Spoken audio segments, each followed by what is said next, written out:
Hello, everyone, and welcome back to Platform Enterprise, the podcast for people who are pissed off with capitalism. I'm your host, Rachel Donald, and I'm a journalist working at the intersection of media and activism.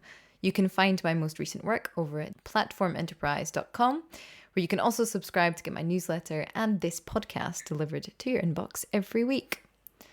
On today's episode is Gordon Maloney, one of the founding members of Living Rent, a Scottish organisation that organises to help people who are in sort of dire straits with their housing, and that also campaigns for a fairer housing system in the United Kingdom. Gordon is a key member of the Scottish left. I was going to say the young Scottish left, but I don't know if we count as youthful anymore. He was certainly very involved in university politics, the National Union of Students, and has since kind of gone on to get more involved in like the grassroots level of community. So he's an expert in all things housing. He is very well versed on kind of the left's culture, and it was a really, really fascinating conversation with somebody deeply embedded in community organisation to discuss what's wrong with the left? What do we need to do? What is wrong with British politics? How did we end up here? These are some of the questions that we attempt to answer. And what I particularly love about speaking with Gordon is that he doesn't just try to answer where the problem comes from, but addresses what's the solution? Where do we need to go? What does Britain need to look like? Or what does politics need to look like in order to achieve an equitable future? So I know you're really going to enjoy this because I really enjoyed it. It was great to have him on the show. Make sure to check out Living Rent at livingrent.org. They are an organisation that has grown from, a couple of friends sort of getting together to fight an amendment to an organisation with thousands of members. So make sure to check them out. And if you're ever in need, be sure to contact them. If you enjoy the show, please do leave us a 5-star rating and a comment on whatever, listening app you're listening on. Subscribe to Platform, and also over at platformenterprise.com you can find the link to go and watch this episode over on satellite. All right, that's enough of an intro. Here's Gordon, everyone. Enjoy. Gordon, thank you so much for coming on the show. Thanks for having me. It's an absolute pleasure. Before we hit record, we started to get into all of the problems with the left. And I'd love one or two that exist. Just one or two. I'd love for you to actually get into it again, what you were saying about your Greek friend or the activist that you met a couple of years ago. Sure. Yeah. So when in 2015, it was just after the Scottish independence referendum. I think a lot of people here had been really enthused by that. And then obviously that was a no. And then in January 2015, there was an election in Greece. And at this point, it was clear that Syriza, so this coalition of various far left parties, it was clear that they were going to win the election. And a big group of us went over to Greece, partly to enjoy Greece, but partly to see that and be there for that and see what happens. And I remember, for example, we'd arranged, the Syriza Youth Wing had arranged to meet us, and they said they were going to go canvassing. And they arranged to meet, canvassing in Britain is this really genteel meet at 10 a.m. on a Saturday, and you go around doors. And they arranged to meet at 10 o'clock at night in this town square. And we got there, and none of them were there. And then they slowly started arriving, and they were all drinking and stuff. And it wasn't until about 11:30 that they actually went canvassing. And what canvassing for them was going into nightclubs and chatting to people there. And I was like, this is amazing. This is a totally different world. But one of the things that someone said to us was, we were talking about, there were people from all over Europe that had come, and one of the Greek people said that they had the impression that the British left was afraid of power. And as I was saying, that phrase has really stuck with me, and I see it all the time. I think there was this brief anomaly with Corbynism where there was a genuine attempt to take over the state, but even then that was almost accidental. He didn't intend to win the leadership election, and I really think that was an anomaly. And I think you see it in the way trade unions behave very often. You certainly see it in the way lots of activist groups behave, that they really, and more so with kind of individuals, that I think a lot of people really content themselves with being correct rather than being influential, and so they'd rather have the right position in this kind of abstract, pure sense rather than like achieve anything. Mm.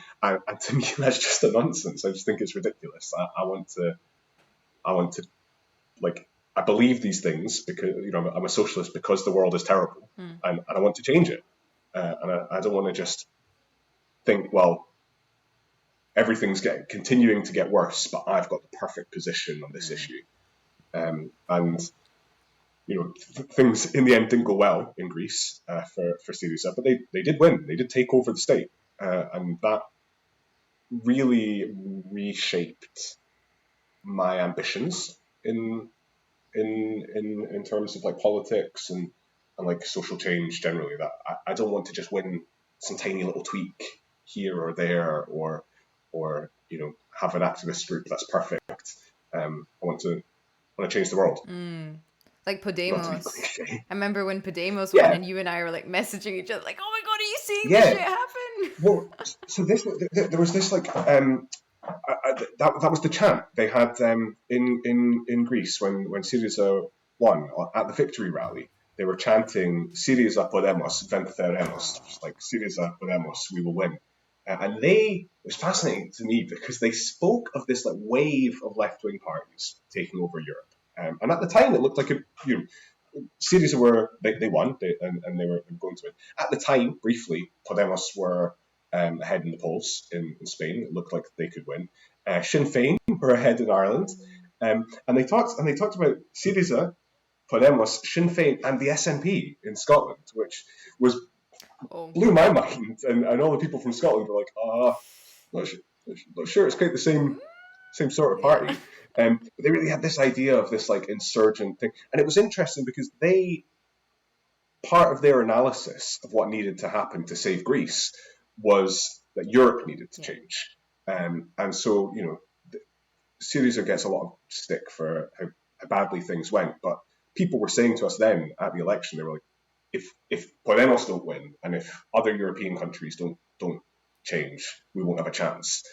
So I've got a bit of sympathy for that. Like maybe they were just on their own. Definitely. And I think the sort of horrible thing about being a left-wing party in a sea of like centrists and right-wing party is that you then have to have that ideological purity that bars you from achieving anything. Otherwise, you're just an open target, a very, very easy target for the right wing and for the centrists to get you, essentially, and to undermine anything that you're doing.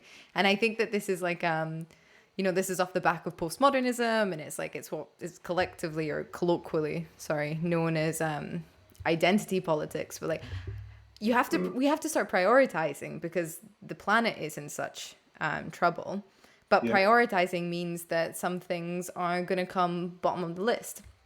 And for a left-wing party to kind of prioritize nationally on an international stage that is made up predominantly of people on the other side of the spectrum, then it's just an easy diversion and distraction to be like, well, why aren't you doing this though? Why aren't you doing this? Like, isn't this part of what your platform is? Like, why aren't you looking after women, or why aren't you looking after immigrants, or what, you know? And it's like, it's impossible.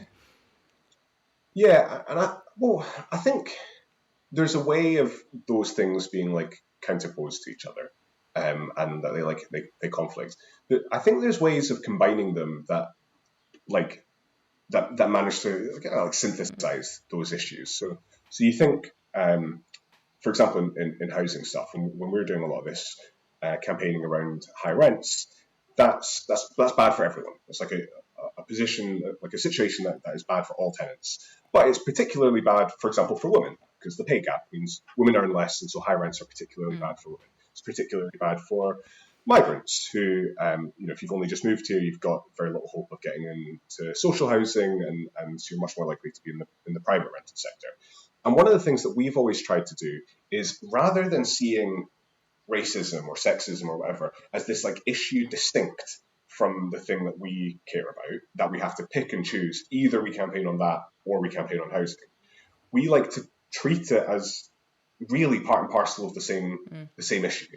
And it's interesting because you have those conversations with people on the doorstep. I think housing is one of the areas where you speak to people in deprived communities who have terrible housing situations, and you occasionally hear people say things like, oh, well, the problem is all these migrants, all these Polish people come here and they get given lovely council class. It's obviously nonsense, but what we found is that actually you can persuade them that not only is that not true, but that the real people who are benefiting are not migrants. They're the landlords who own your house and refuse to make repairs. And I think our approach is always, look, there aren't enough socialists out there for the change that we need, and so we need to be persuading people.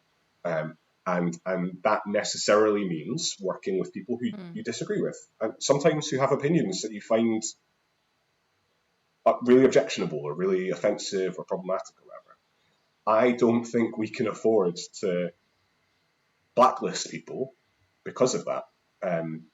Not least because they're also often like working class people who need to be a part of like a collective solution to things, but also because you're not actually helping anyone else by doing that. Like if you just shut people out, you've got no hope of persuading them. And I've lost count of the amount of times people have said something racist to me on the doorstep, knocking doors for living rent, and I've been able to persuade them. I remember there was one conversation where the guy started saying, "Oh, it's those fucking immigrants," and we chatted, and after genuinely like 3 or 4 minutes, he said to me, and it's really stayed with me. He said, "I'm being daft, aren't I? It's not the immigrants, it's the fucking landlords." And I was like, it's not actually that hard to persuade people. But if you don't try, you're obviously not going to do it. And the thing is, the right have no qualms about that, right? They have no qualms about trying to persuade people and win them round to their argument. And they're supported in doing that by like this whole infrastructure of hegemony, like the newspapers, the way politicians speak, whatever, to do that. So they're doing it on favourable terrain anyway, but they really try and persuade people. And if we don't, then we sacrifice people who are disillusioned in bad material circumstances, who should be left wing, right? Who should be like, we've got the narrative of the story to sell them, but they're not just going to decide it on their own. Yeah, but it's that old adage. While the left is looking for traitors, the right is looking for recruits. Absolutely, yeah. So I hadn't heard that before, but that's spot on. I just heard it a couple of weeks ago, and it has stayed with me like nothing else. Yeah, and I think like there's something to be said for activist spaces and left-wing spaces need to be safe and whatever. And what I'm not saying is like we should welcome with open arms like people who are like unrepentant Nazis. Obviously not. But I think sometimes we accuse people of being unrepentant Nazis because they've regurgitated something they've heard, or they've picked up a phrase, or they've said something, or they've read something in a newspaper, they've maybe not interrogated it, and they believed it. I think we live in a society that is racist and sexist and whatever, and so everyone picks some of that up. And if you're only looking for people who are totally pure, totally insulated from all of that, you're limiting yourself to being able to organise with, basically no one. But even if you reduce your standards a little bit, you're still talking a tiny, tiny number of people. You just have no hope of making any change like that. I don't think. Absolutely, I agree. Contrapoints was tweeting something a couple of months ago, and it applied to the LGBT community, but I think we can apply it to the left as well. And it was something about if a community is so disempowered and has so little actions to take, then sort of like picking out the low-hanging fruit of like cancel culture and attacking within their own ranks and like doing anything to just regain some sense of autonomy and some sense of choice, like that's what they will flock to do. Because she's been cancelled by her own community a couple of times. And I think that really, really applies to the left. It's something that I felt quite sorry for like a lot of leftists, that there is very little wiggle room, to achieve a lot of what needs to be done. It's going to involve undoing centuries worth of institutionalized racism and sexism, colonialism, and imperialism, etc., etc. However, that said, it is interesting that there does seem to be like this this safety of ideological purity on the British left that means that they won't ever have to get to power. They won't ever have to take responsibility for their vision, because it's impossible to be ideologically pure. If you're ideologically pure, you're going to be sending people to concentration camps. That's the last time that somebody that ideologically pure was in power. It's also like, look, in housing stuff. There's lots of like academics who are really smart, really know their stuff, really know housing better than anyone in Living Rent does. And I'm sometimes a little bit frustrated that, like, what's the point in knowing all that? What's the point in knowing the insides and out of like British housing policy over the last 100 years if all you're going to do is write academic papers about it? Yeah. Like, for me, the point is to change things. And so you talked about low hanging fruit. I think it's partly low hanging fruit. I think it's partly impatience. So Jane McAlevey is like a union organizer in the States. She's got a book called No Shortcuts, and talks about how sometimes people, you just want to get something achieved really quickly, and if you want to like get lots of people to a demonstration, it's way easier to get the people who already agree with that cause to come to the demonstration. And you might then mobilize a lot of people. That might be effective. You might be able to achieve some things with that demonstration. But if you want to change the world, you need to think how you get people who don't already agree with that to come to it. And so I think, like, how do you persuade people? How do you win people around? And I think that stuff necessarily is less sexy and it's less exciting because it's not big protests with flares and strikes and things like that. It's quiet conversations. It's like persistence. It's like a real slog. And it also, I can understand it because people feel desperate. Things suck. There are really bad things happening that we need to change urgently. But I think we need to build into the way we do that. Like, my approach is the organization always has to be stronger, bigger, more confident, more self-sufficient after any specific issue, any specific campaign than it was when it started. It means getting new members, recruiting new people who hadn't been involved in politics before, but you start to persuade them. And again, that necessarily means speaking to people who, like, not only might they have like objectionable views, but they might just like not be left wing. We speak to tenants who are maybe voted Tory, maybe voted Lib Dem or whatever, but there's this issue that they really care about, and some people are a little bit squeamish about that. I love it. I really relish that because to me it's such an exciting opportunity to be like, have a second chance and change your mind. And there was this woman on Question Time. I remember this a couple of years ago. It was like after the tax credit stuff. I can't remember the exact thing. But she said she voted Tory, and now she was really suffering because of something they were doing. She was in tears, and a lot of people welcomed that. But a lot of people were really like, "Oh, you get what you vote for. It's your fault. You should have voted Tory." I was like, ridiculous. Like, if people don't have space to change their mind, there's no hope. We're not a democracy anymore if people don't have space to change them. Well, we're not a democracy, but also, like, if everyone can only vote the way they voted last time, they're going to keep voting Tory, and unless that's what you want, then. Which is like the ultimate tenet of cancel culture, isn't it? That, like, once you say or do one thing, then that's you defined forever. Yeah, totally. Yeah. So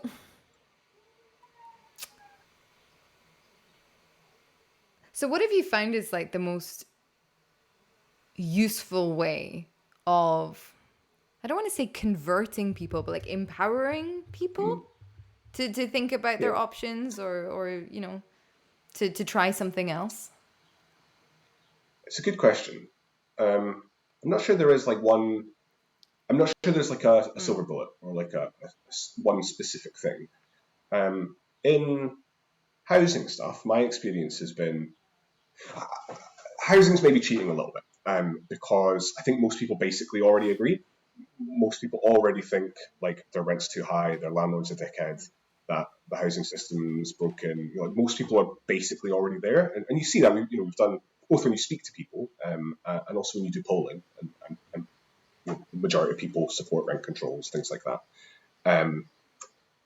And that's maybe not the case with some other issues where you really need to do that. But I think what is the same is, although people already think that, what can be really difficult is persuading them that they can do something about it. So I remember we had a case a couple of years ago.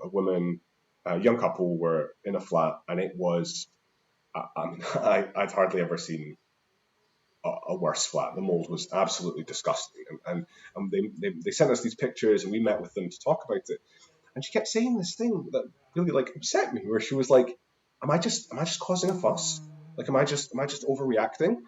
And so much of what we had to do, we didn't need to persuade her that it was shit. We had to persuade her that she deserved something better, that she deserved dignity.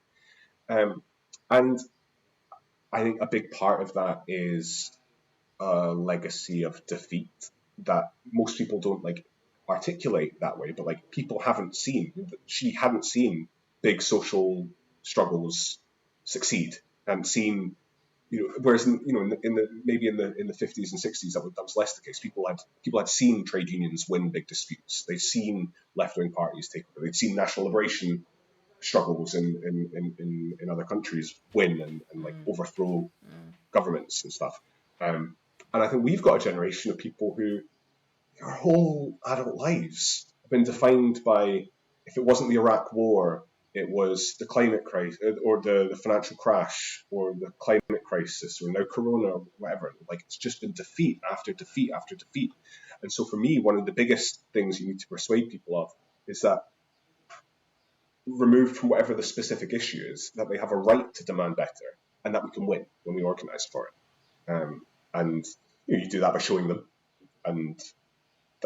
them where these victories have happened. So we have like cases with Living Rent, being able to point to something similar that we won previously with someone else is able to do that. And I think there's also something to be said for things are getting so bad now that people are being forced into action whether they like it or not. So even pre-pandemic, something like 10% of people in Scotland at any one time were in rent arrears, right? Huge numbers of people weren't paying their rent. But that wasn't anything deliberate or coordinated or political. It was just they just didn't have the money and they weren't paying it. And what we were trying to say is, imagine if we called a rent strike and 10% of people took part in it, that would be unprecedented.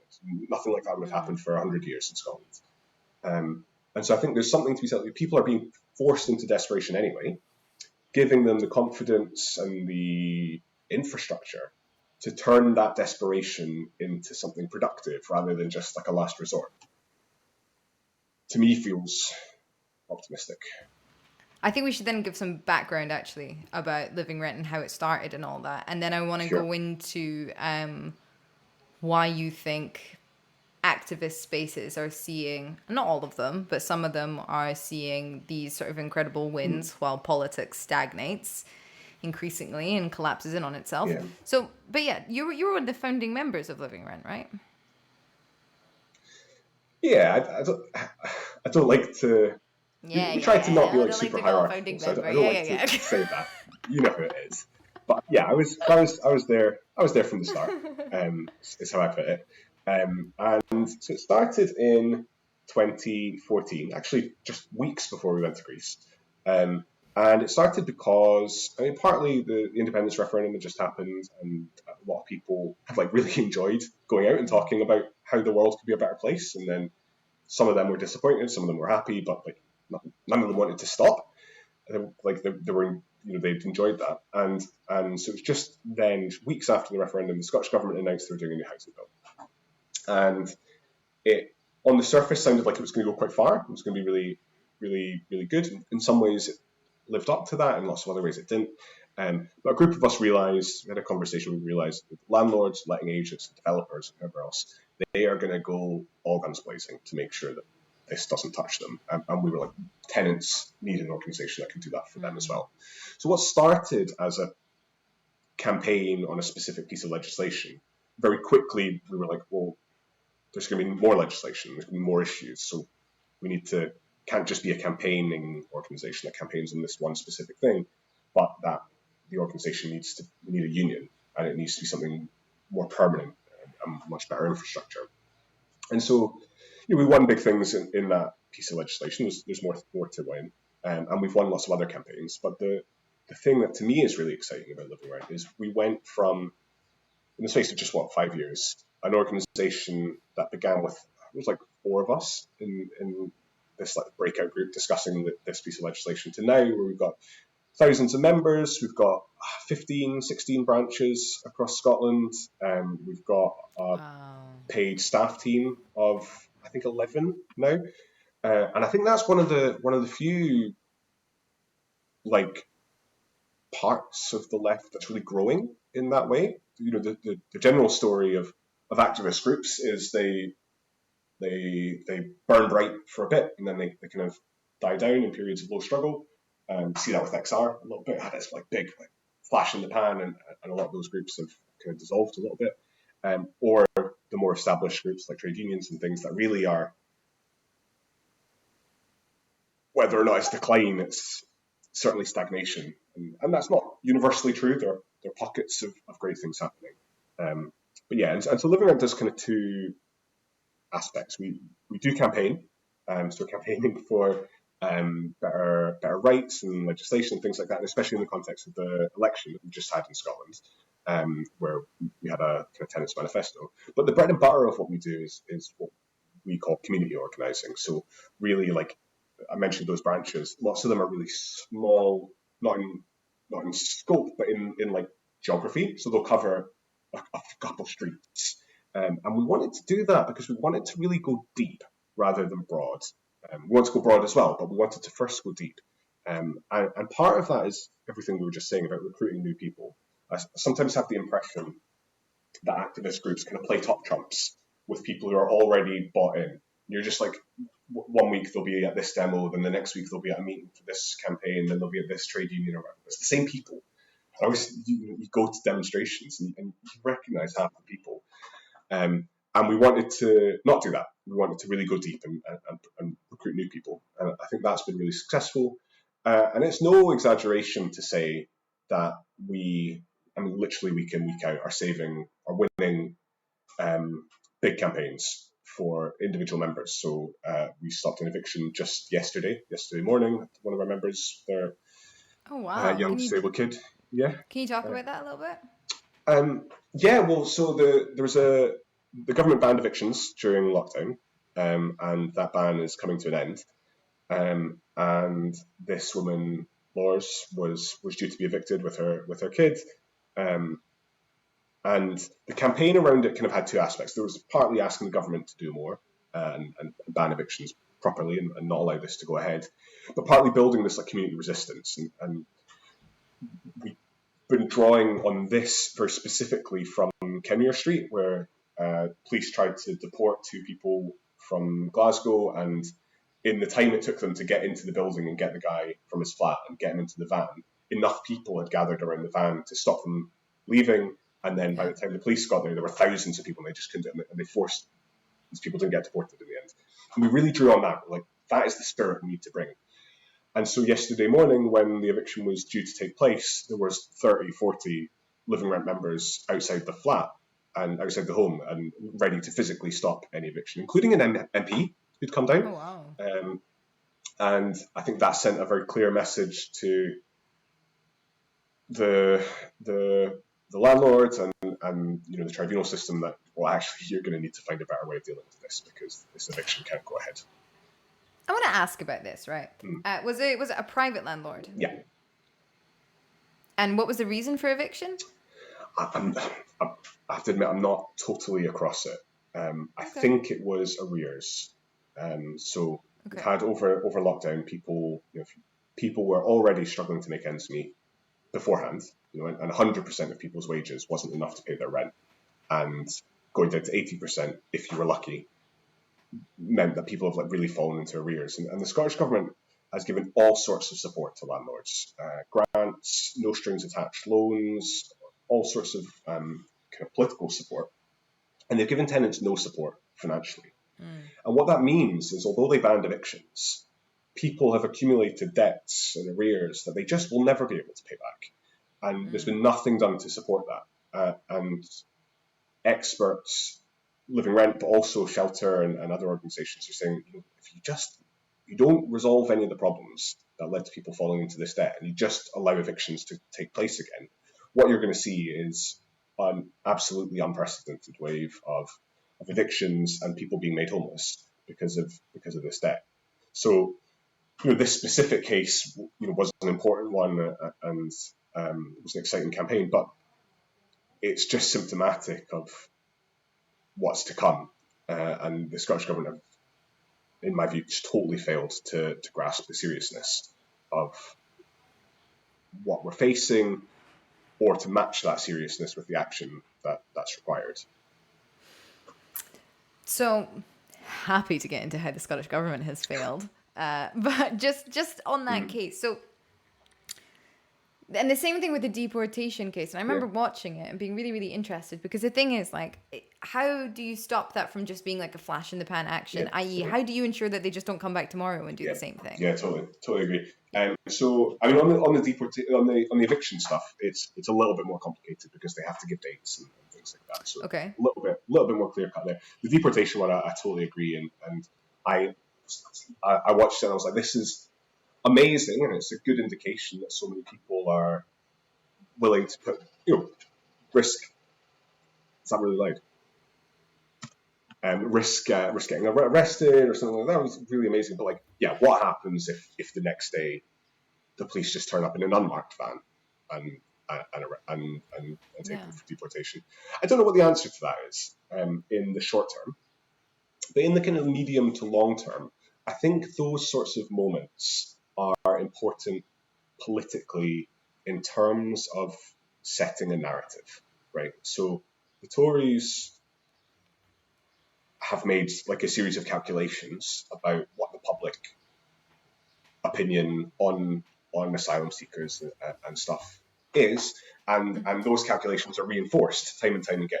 All sorts of nonsense that doesn't bear scrutiny about red wall voters or right-wing newspapers doing headlines about it, or whatever. And I think seeing thousands of people take to the streets with no notice to risk getting arrested to stop two people they didn't know from being deported, I think that burst that bubble a little bit. And I think that's partly why the Home Office was so upset. And I think there's a process of nation building ongoing in Scotland, where Scotland may well be independent in the next 2, 3, 4, 5 years. And if that's the case, the new Scottish government will have to make some decisions about what Scotland's immigration system looks like. And so I think there's a danger of seeing things like Kenmure Street or this eviction in isolation, because you're right, it's possible this person will be deported, although that's not always the case. And the Stansted 15, a lot of the people, they stopped being deported, then got granted leave to remain. So maybe, hopefully, that will happen with these guys. But I think you have to see them in my view, you have to see them as part of a storytelling and building a narrative about who the public are and what they want and what politicians think they can get away with. And so even if this eviction does go ahead and that deportation does go ahead, I think it's still important that happens. And the Kenmure Street was all spontaneous, although not totally spontaneous. There are networks and anti-raids groups and things that helps make that happen. But especially this eviction, because that was organised by an organisation, we're able to really deliberately use those moments, the sexy moments of stopping bailiffs getting into a door, to build on the less attractive, less exciting, spending hours going up and down tenement flats, door knocking, chatting to people about problems in their neighbourhood. So it was a long-winded response. Maybe they won't win in the short term, but I'm really confident they contribute to winning in the long term. No, I like your idea that narrative is important and nation building. Love this term. It's terrifying, but it's also very interesting. And how do you show a government that they are not reflecting the desires of the people? Well, you go out onto the streets. But and this other thing that you keep saying of certain bits of activism being sexy and not sexy, it's all starting to link up. You need the short-term things of raising awareness, the sexy stuff like protesting and, I don't know, chaining yourself to something. And then the long-term stuff of, trying to have legislation changed. I see the legislation maybe as the middle term. Okay. I think you're right about the short-term stuff. It's the protests. It's the whatever. I think what people think about when you say activism, it's that stuff. Yeah. I think the long-term stuff is changing. I, I always hesitate a little bit to say it because I don't want to sound like wanky and like academic, but like raising consciousness, right? Okay. And I think I talked about lots of people know their life sucks, right? They know their material conditions are terrible and they don't like it. What they don't know and what they don't maybe believe is that they can do anything about it. And I think changing that is both much slower and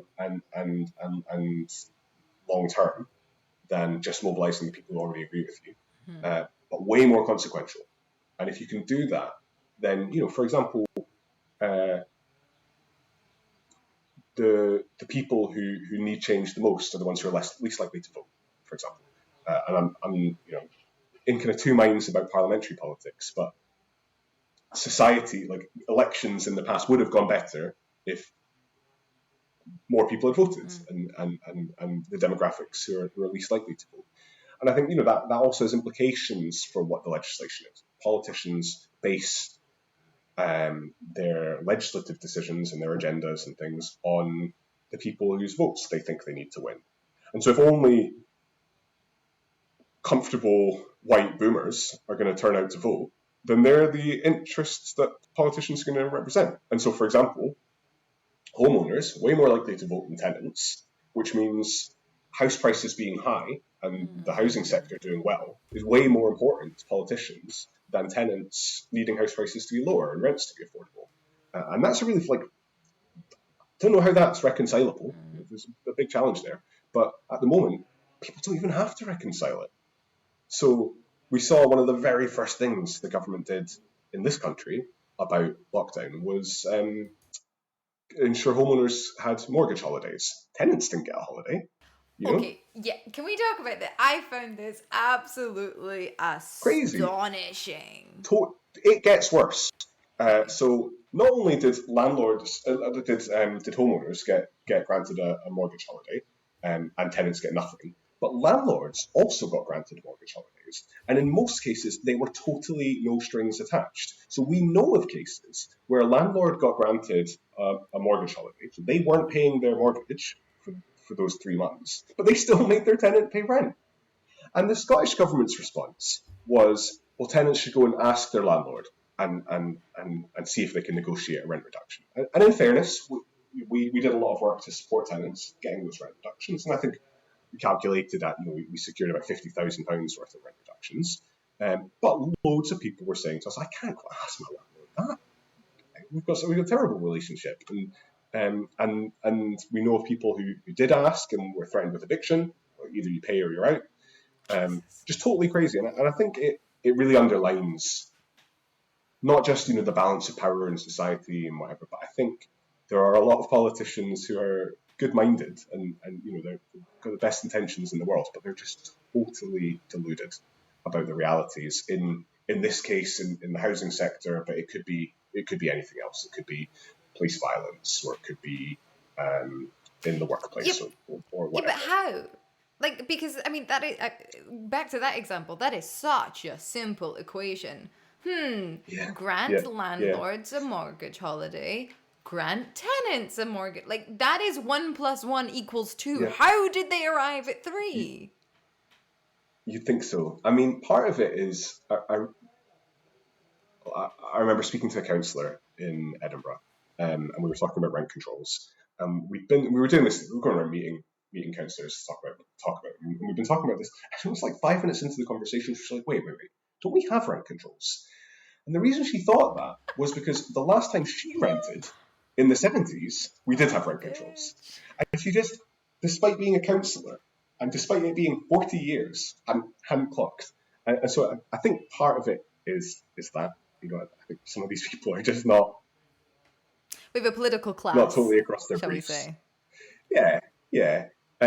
But the other thing, and I think much more consequentially, is organisations like, for example, in this case, the Scottish Association of Landlords, but every industry has their equivalent, are on this permanent charm offensive, and they've got full-time staff to do this. And so they are speaking to politicians all the time, where not only are they're crying about how terrible things are for landlords and how much pressure they're under, but they're also trying to paint a picture of the kinds of things that are going on in the sector. So during lockdown, the Scottish Association of Landlords were running a campaign to highlight like good landlords who'd given their tenants a rent rebate. And the reason they were doing that was not to encourage other members to do that, but because it's good PR. It looks good for them. And every example of a good landlord doing something good, and of course there are some, takes pressure off legislative change, because they can say, look, our members are so reasonable, they're so kind, they're so generous. Look at all these examples. All tenants have to do is ask them. Just whatever you do, don't force us to give rent rebates. And that argument won. And part of that is because it's a more comfortable narrative for people who don't want to change things fundamentally to hear, because they're the people who already have power. Part of it is because they have the resources to deliver that narrative. Landlords and letting agents and stuff can afford PR staff, and tenants can't. And I think that's why organisations like Living Rent are so important, because there is a resource question to that power imbalance, and we need to start changing that. So I mean, if you're a politician who, I'm being charitable here, and I'm sure you or others can interpret a less charitable interpretation. But if you were being charitable, you could say, you're a politician, you're busy, you've got lots of competing briefs, you're not a housing spokesperson, you're not totally across what's happening, and you've got the Scottish Association of Landlords and their friends in shelter and organisations like that telling you how great the sector is, how well it's working, how hard done by landlords are, how they're barely making ends meet. And then they say, and here's what we think we need to do to make the sector work better for everyone. If you're not totally across it, and you're not being bombarded by the other side of that narrative, it's easier to just go, all right, cool. Yeah, we'll do that. And I do understand that. Like, politics is a very strange game where we expect people to suddenly overnight become experts in everything in order to make legislative decisions. Yeah. And yet... Mm-hmm. Yeah. Well, on that, there's we've got a whole generation of people whose politics was shaped by the thick of it and the West Wing, and they have this really warped understanding of who these people are and how competent and talented they are. And in my experience, a lot of them are just ordinary people, and what that means is politics is not just about this honest battle of ideas where you can just go you provide them with a nice glossy briefing paper and they'll do the right thing. There's power and interests, and you need to reckon with that as well as having the right ideas. What kind of people do you think are attracted to politics? Because you just said ordinary people. I would like to amend that by ordinary brains. Yeah, ordinary people, yeah. But ordinary people? Yeah, I mean, I don't know if they're ordinary people. Yeah. I think... I mean, look, there's a big variety. Yeah, qualifying statement. We've seen... Yeah, well, I think, I think we've seen over the last couple of years, people like AOC or, there's a handful of them here as well. People who I think really have gone into politics for the right reasons, because they're organisers, because they want to change their community, because they want to change the country for the better. There definitely are those people.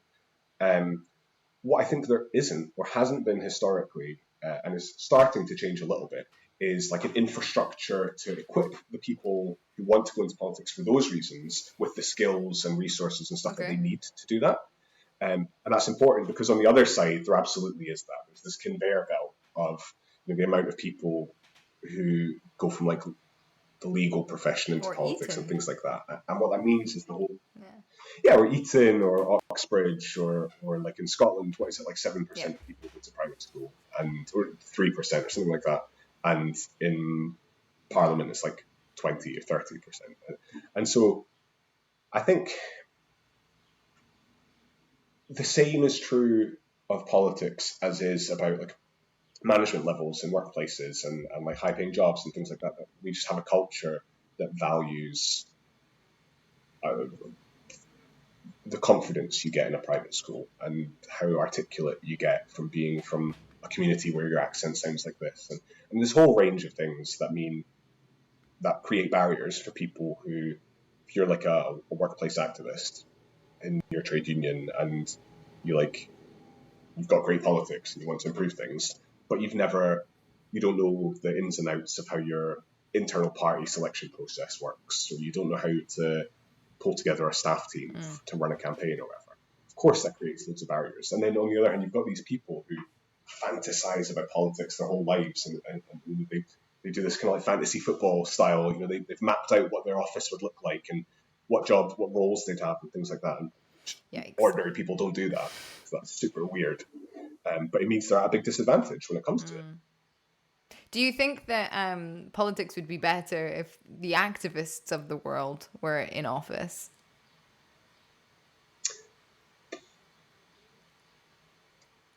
Maybe some of them. I don't think politics is about individuals, and I think like there's certainly politicians, particularly people who've like been around for a long time, who they didn't get into politics to like shut their local libraries and close schools and things like that. There's no way they got into it to do that. You just get warped by this culture of everything's so important, it's so weighty, and you have to be responsible and fiduciary duty and stuff. And I don't think anyone's immune from that. I think a lot of people who currently are really good, prominent left-wing activists would be subject to the same pressures. And you see that with lots of politicians, some of the worst politicians, or the most like kind of right wing, often like in their student days, they were like communists and stuff. And that's like a well-trodden path. There's loads of Labour MPs who strayed very far from where they would have been as younger people. And I think part of that is that not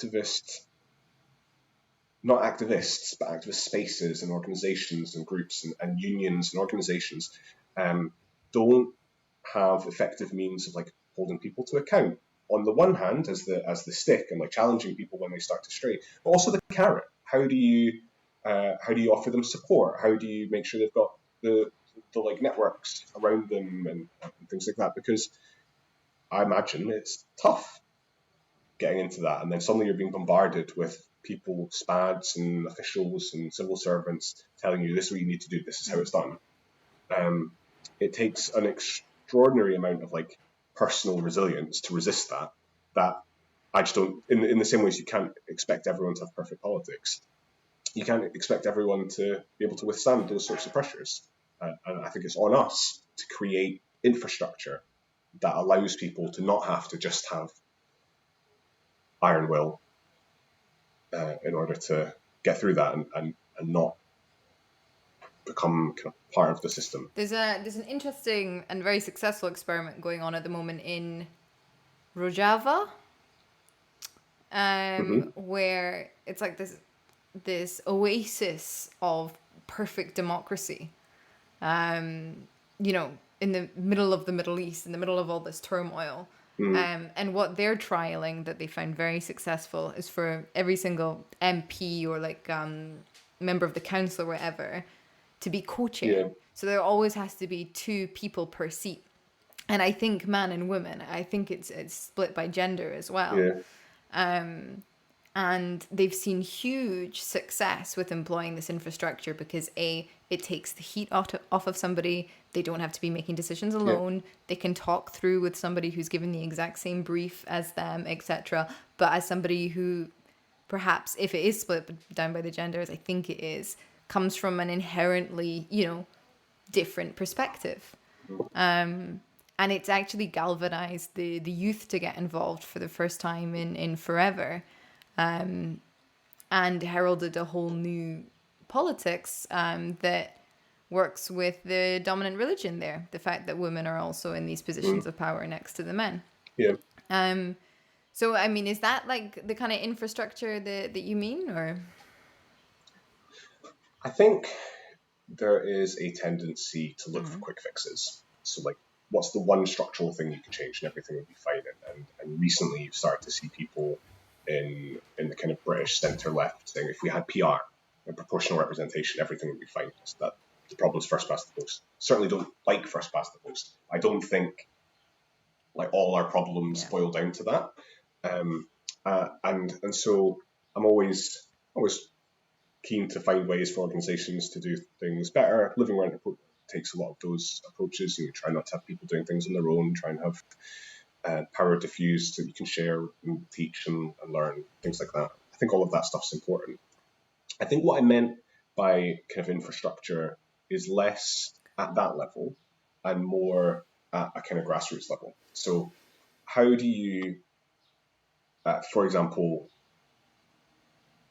how do you hold a shop steward, like a workplace rep, to account for the decisions, the things they're doing in their workplace? You can only do that.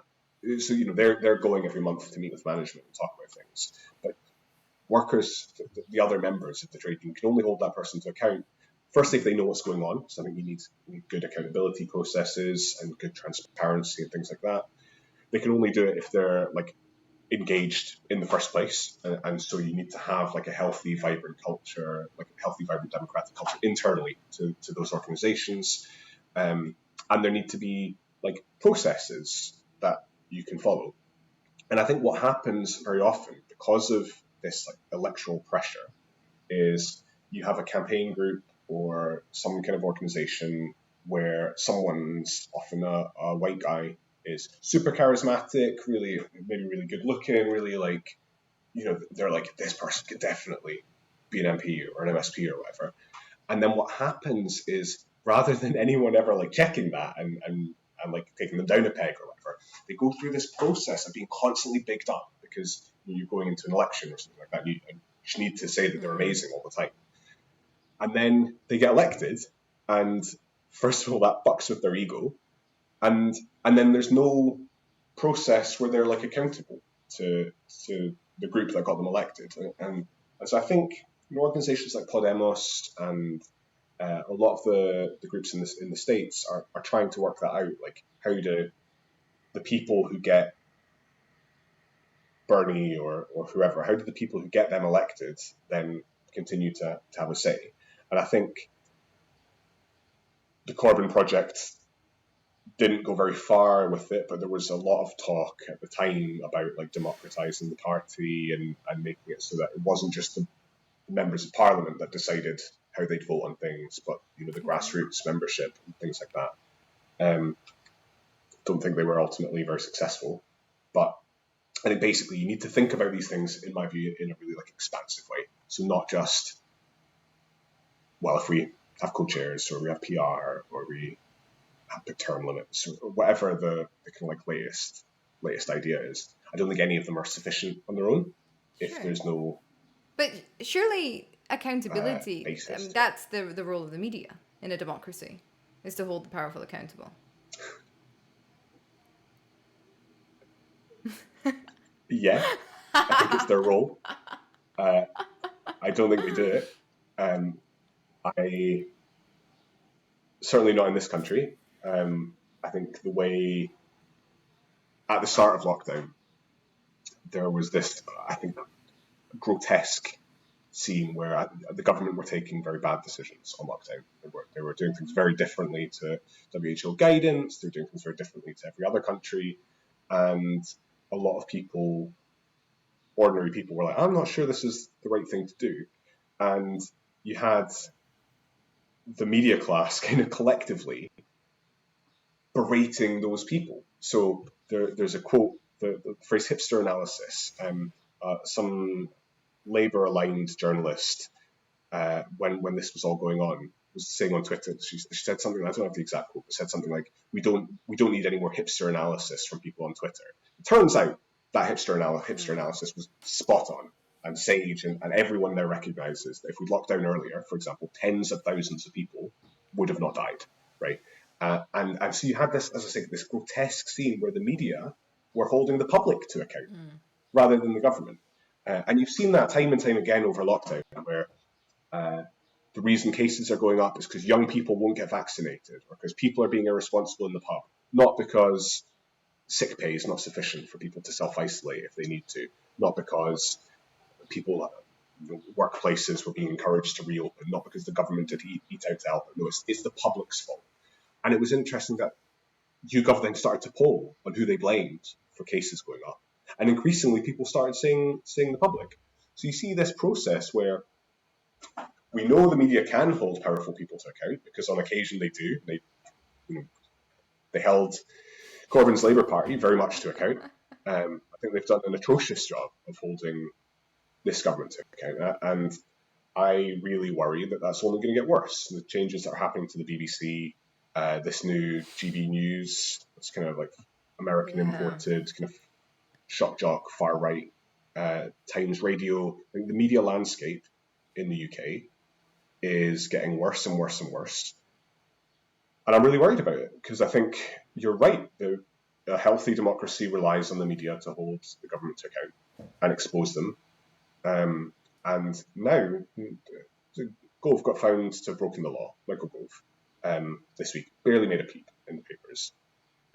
But Meghan Markle, wall-to-wall coverage, just seems like a totally distorted set of priorities. And so I don't know what the answer to that is. I think projects like this are really important, like alternative media projects. There's a handful of them that are doing very well. Bella Caledonia in Scotland, been a big success.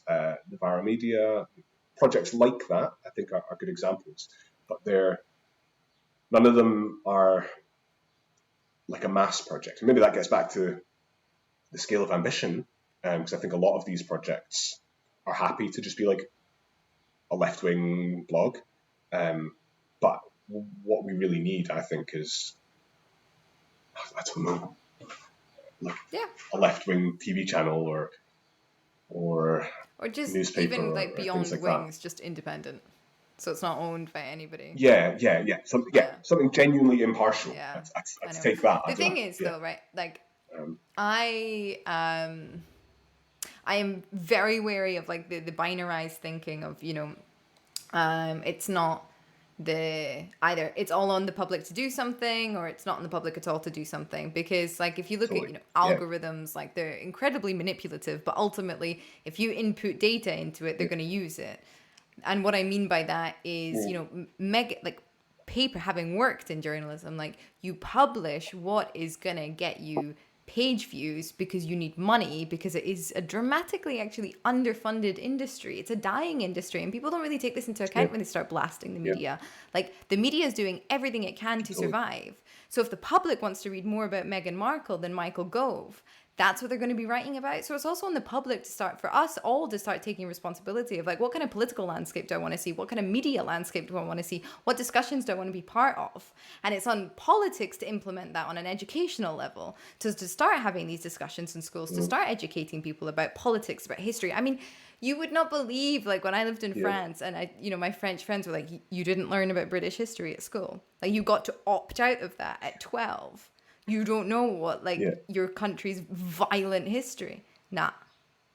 Whereas they all learn about how shitty France was, Like, it's a bi-directional approach. It has to be top down and bottom up.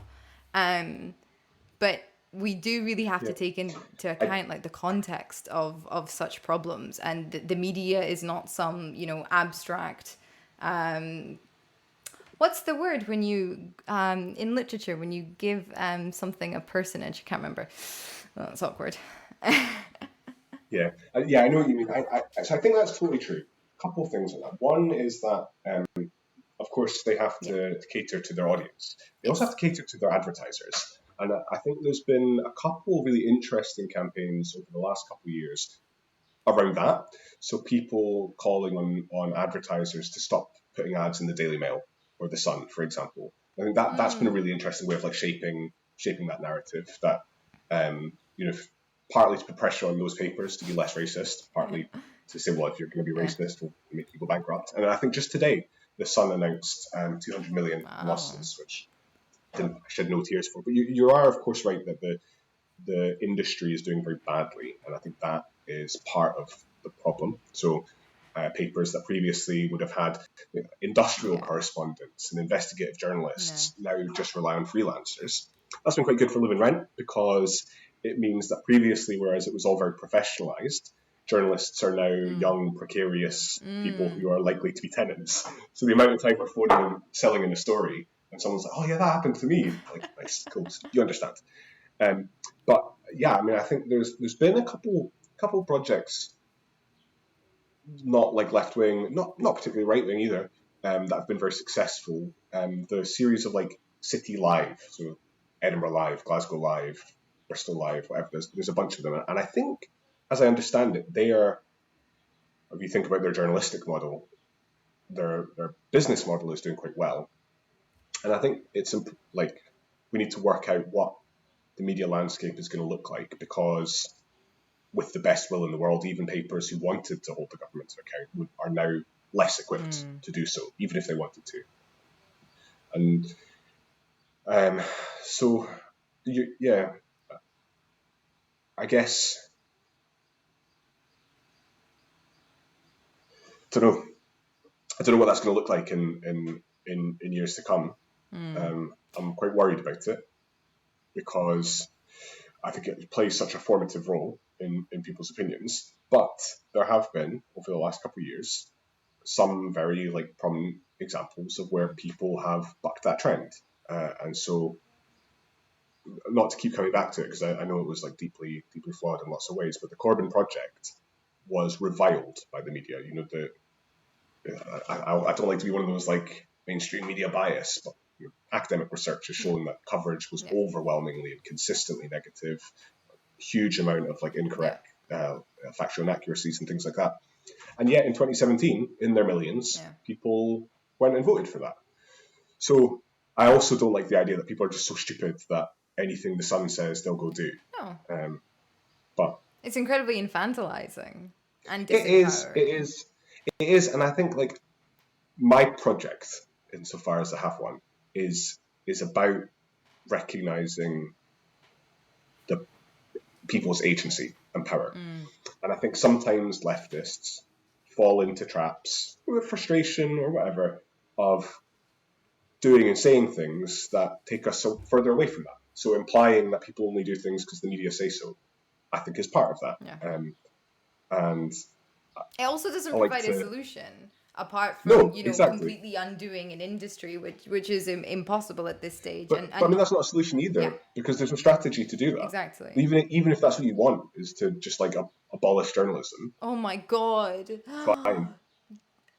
But how? No, but also just fucking don't. Sorry, excuse my friend, but like just don't, please. Like just look at any nation in the world that does not have a strong tradition of media. Do you want to live there? No, totally. And I think, so it's one of the things I found difficult about the BBC is clearly in a bad position and is under attack. And I really empathise with people who don't have much sympathy for that. They're like a right-wing state broadcaster type thing. I do understand where people come from on that, because they've seen the way they've spoken about the things that they care about and the people they care about. But I think a UK without the BBC, would it be any better? Probably not, and it would probably be replaced by something like, it's not like it would just not be replaced, and it's certainly not like it would be replaced by something better. You only have to look at the States to see that our media landscape could be way worse. Absolutely. Or Australia. Absolutely. And the funny thing I find about the BBC is like people like to criticize it because it doesn't take, I don't know, a stand or whatever. It's like it's legally bound to be impartial. And sure, sometimes it doesn't do that well enough, and that's where you can criticize it. But, it is like this one sort of gatekeeper, which is why a lot of Americans watch it during their elections, because it's the only impartial channel that they can access. So, like, people don't like the BBC because it's not sexy, and it kind of fails in their understanding of it. And but it's like, how many people pay TV licenses nowadays? I'd really like to actually know the figures. People don't own televisions. All of us millennials, Gen Z, we're streaming, it has been cutting funds for about 15 years, the BBC has been in huge shit. And it is still trying, and it has a lot of work to do. But like, to undo it or to replace it with something like GB News or whatever would just be so catastrophic, because look how much these tabloids harm the nation. Yeah, absolutely. And it's, for whatever like reservations leftists might have about the BBC, the campaign to defund the BBC is coming from the right. It's coming from Guido Fawkes and people like that. And that's instructive. Yeah, absolutely. But it boggles my mind why like leftists don't want to work more with the media. And I remember like writing about this at university, which is how I kind of came into like the student politics circle in my last few months. I was amazed that like, with the student politics at the University of Aberdeen weren't like tipping off us journalists, or weren't coming in to speak to us, or like use us as a platform or whatever. And instead we're just really, off standoffish and off guard. And it's the same I find nowadays with big activist groups and the media. Like, use it more. Don't be so afraid of it. Just practice your PR, practice your debates, practice everything. A journalist actually isn't out to get anybody. A journalist is out to get a story.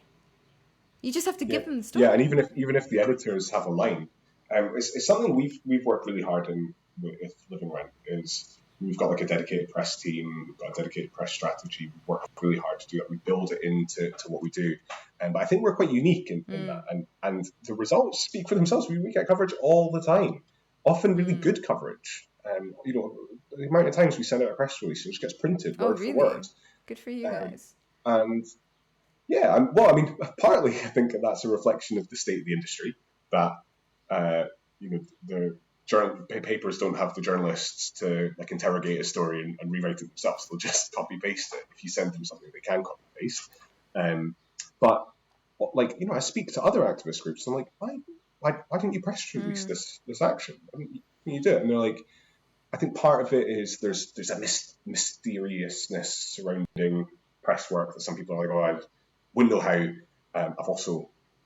I've seen some press releases that good activists have written that are terrible. So I think there are some skills that people need.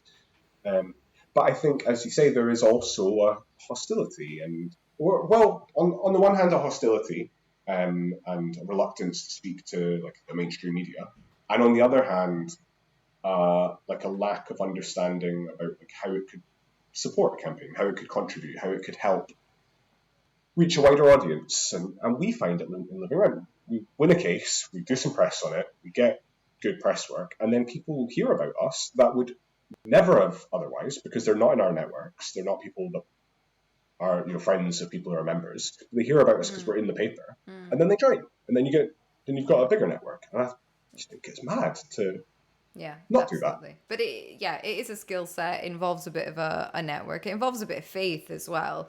And I think there's often like this us against them mentality in a lot of groups. And that, I don't mean just activists, I mean any groups, whether it's like Tories or whatever. Everyone. You get into that mode of thinking that nobody wants to help you, and the ego comes in like it's us against the world type thing. And it's like a lot of people are actually willing to jump on board if you just explain it. Can I ask? Sorry.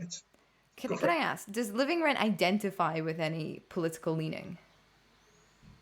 No. I think we're obviously quite left-wing, but we're totally non-partisan. We don't side with any party.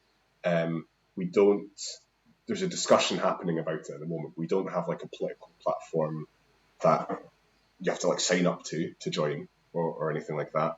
We try not to use like unnecessary like leftist aesthetics. Don't say like Comrade, hammers and sickles, our colours green instead of red, things like that I think are on the one hand superficial, but they send a big message to people, and I think lots of other people don't do that. And as I say, when we're recruiting people, the only prerequisite is that you want to improve your lot as a tenant and other people's lot as tenants. There is an ongoing discussion internally about having like a political platform that we'd ask people to sign up to. Not sure what that would look like, or if it would just be specific to like a platform for housing, which I think is maybe fine. but we wouldn't like describe ourselves as a socialist organization, for example. Or Well, why not? Why did you make that decision? I mean, it's obviously working, but why? It's a good question. Um, Not sure how deliberate it always has been. I think partly it's just kind of happened. I think it partly like we genuinely want to be enormous. Like I want to have 1 million members, and anything that makes that harder, you want to really interrogate whether it was worth it. And I think putting up barriers to entry for political reasons, I'm not sure it is worth it. I mean, that said, we wouldn't want like racists to, if like members of the National Front were trying to join, we'd probably stop that. So it's not like we just like, take anyone, but I think being a little bit more open-minded about it has allowed us to grow in a way that might not have otherwise been possible. And of course, every time you put, if we were to take a position on Syria or something like that, I think there's a risk that people who otherwise support 99% of the work we do disagree on this one like statement, and then that means they don't join. We have put things out about put some stuff out about Palestine, did some stuff on Kenmure Street and the deportation and Black Lives Matter and stuff like that. But yeah, we definitely don't have like a manifesto as an organisation. That said, most people, certainly most of the organisers, probably do fall very much on the left of the spectrum. But there absolutely are members who are not particularly left-wing. I don't think there's anyone who's particularly right-wing, but there's definitely lots of people who are centrists. Or even what's to me much more important, people who wouldn't articulate their like belief system as political at all. They don't consider themselves activists or political, or they certainly don't consider themselves to be a socialist or a centrist or a playwright, whatever. They're just like, I just fucking hate my landlords and I want to like work with my neighbours to sort it out. And to me, that's infinitely more valuable than some like politics graduate who's able to like pinpoint the exact parameters of their ideology. Do you think that this could be like a new form of politics then? Is that a hope for Living Rent, that it does grow into a party to represent these people? No, I don't think we'd be a party. There's been some talk about running in council elections and things like that. And down south in England, there are some councils that are run by the residents' associations, which I think is interesting. Don't think they're particularly progressive, those ones. I think part of what's allowed Living Rent to grow in that inclusive way is that as an organisation we're non-partisan, but put no limits on what members do. So we've got members from all parties. And what that means is, whereas in some of the elections in Edinburgh, there were SNP candidates who signed up to our manifesto, there were Labour candidates who signed up to our manifesto, and they'd be like at loggerheads in a husting, but they were both members of Living Rent, and then they would, after the husting, they'd get back to the bread and butter of Living Rent. So we had an action that they were at and helped do and organise, and I think that's been helpful, because I think as well as asking people not to have to subscribe to some big programme to join, you also don't want to ask them to abandon things that they have prescribed to. And I think that's important, that it's able to exist alongside the other kind of political priorities that people have. But I mean, shouldn't this be the future of politics? Because currently, as it stands, with the things being, two wings of the same thing and very, very bloody ideological, it's like, if you're left, then you think this on housing and this on immigration and this on economics. And if you're right, you think that. Like, you can kind of just like adopt, you can swallow the whole playbook just by identifying as right or left wing. You don't have to really critically think of anything. Surely this kind of like going... I'm going to sound cheesy here, but like going beyond politics, and creating a new politics whereby people can sort of like mix and match across the body of the bird, which I assume it is, to maybe mix some like solid right-wing economic policies with some solid left-wing immigration policies and whatever, isn't that where we want to aim? I don't know. Like I I don't mix and match. I definitely I'm quite dogmatic with my politics. I'm Okay. very much on the left on all of them. But it's definitely the case. There's like Tory councillors in Edinburgh who would disagree with me on almost everything, but have been really supportive on some of the stuff that Rent's been doing. I think that's positive.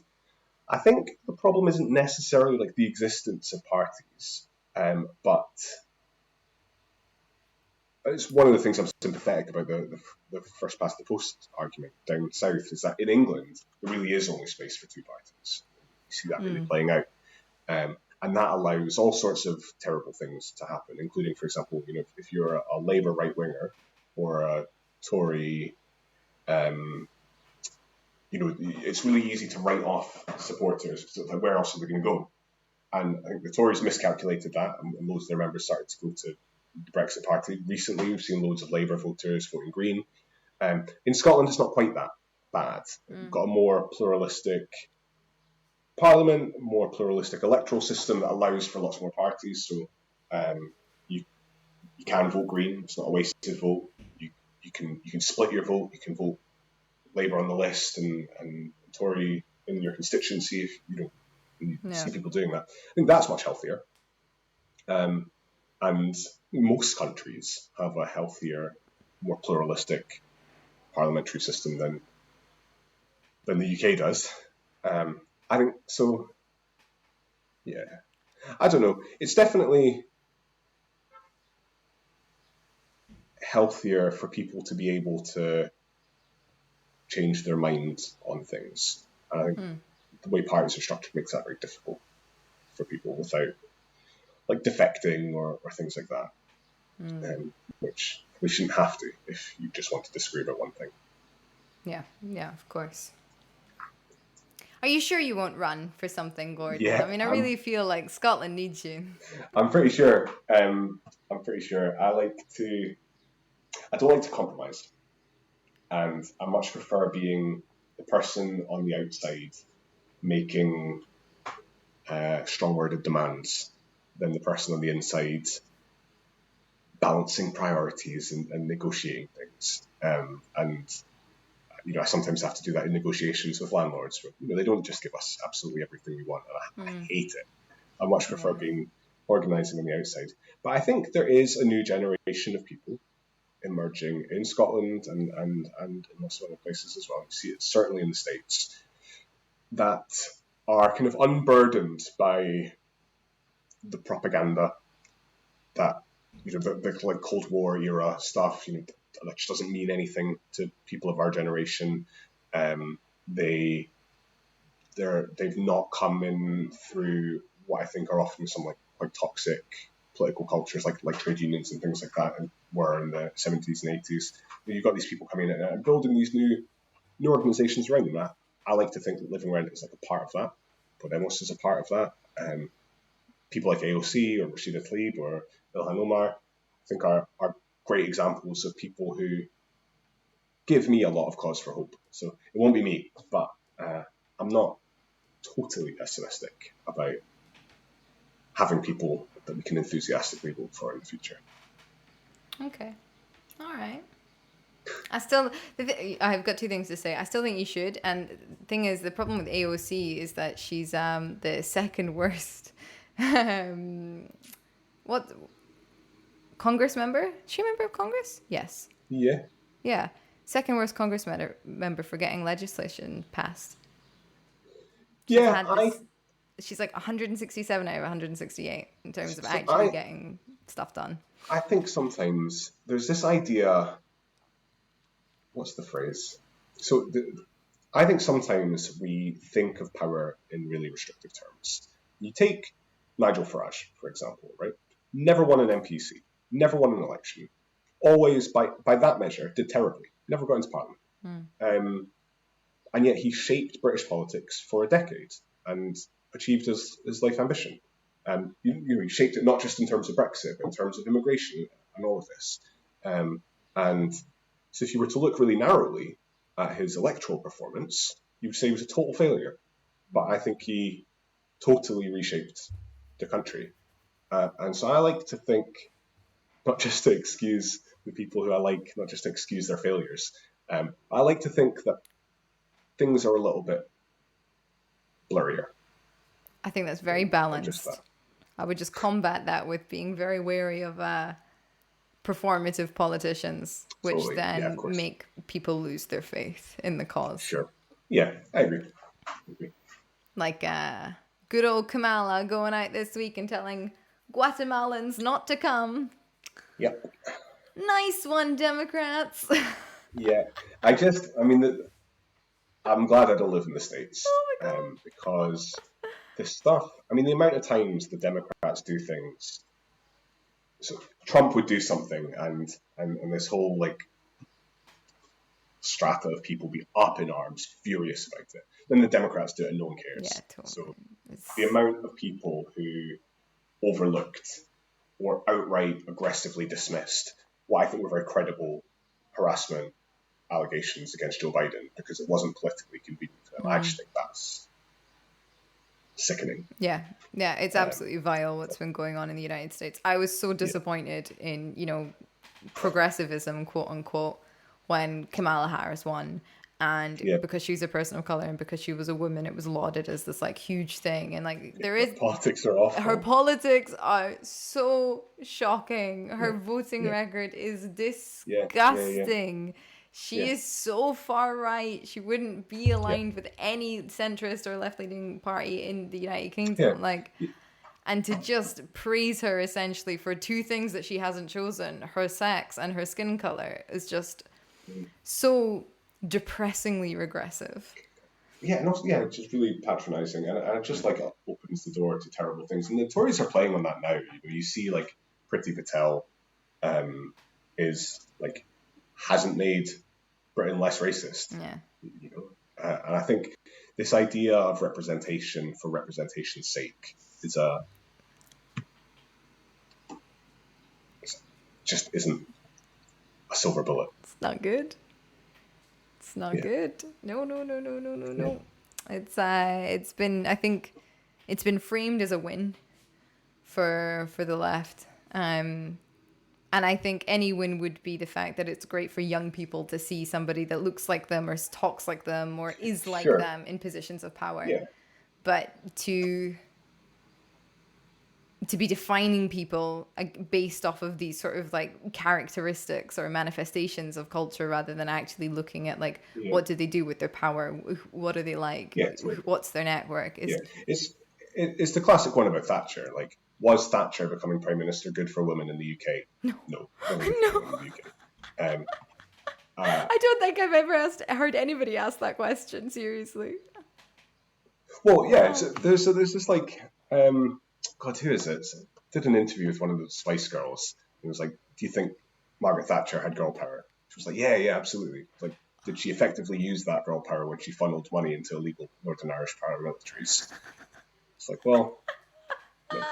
So I think, so there's loads of examples of that sort of thing. And I think, like we need politics and parties would be better if they were more diverse and more reflective of demographics and stuff. But you're always going to find people who tick a box in their identity, but in their actions and their views and their opinions completely uphold all the oppressive structures that we need to be changing. And I think that's no win. Yeah, absolutely. Tell me, are there any young British politicians that you've got your eye on that give you big hope for the future? Big hope. Yeah. Great hope. Yeah. I think Zara Sultana is a Labour MP down south. I think she's brilliant. I think one of the things I really like about her is like her social media operation. I think is really good, on a journey to like persuade people, win them round. It's a handful of people in Scotland. Not a ton, really. I'm struggling to think of who our equivalents are. In Ireland, there's a lot more like very like community based organising. Okay. So people who really like the guy Jerry Carroll in Belfast, who has his problems, but I think is like a really interesting different approach to politics. But think is interesting. But yeah, I mean, so there are people, but the places I really draw my inspiration from are living rent activists and Acorn, a tenants union down south, things they're doing. There's been some really inspirational kind of trade union struggles over the last couple of years, and like non-traditional ones. So I think the people organising delivery drivers, amazing. And that's where I draw my inspiration and my optimism, my hope. And maybe some of these people will go on to be candidates or MPs or MSPs in the next election or in years to come. But to be honest, I think they're doing much more important work now. They're building the social basis to get good people elected and hopefully to account down the line. Oh, fingers crossed for them.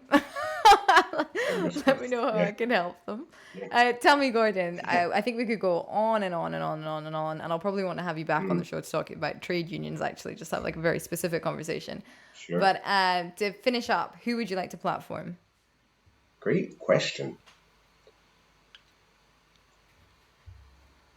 It's a really good question. I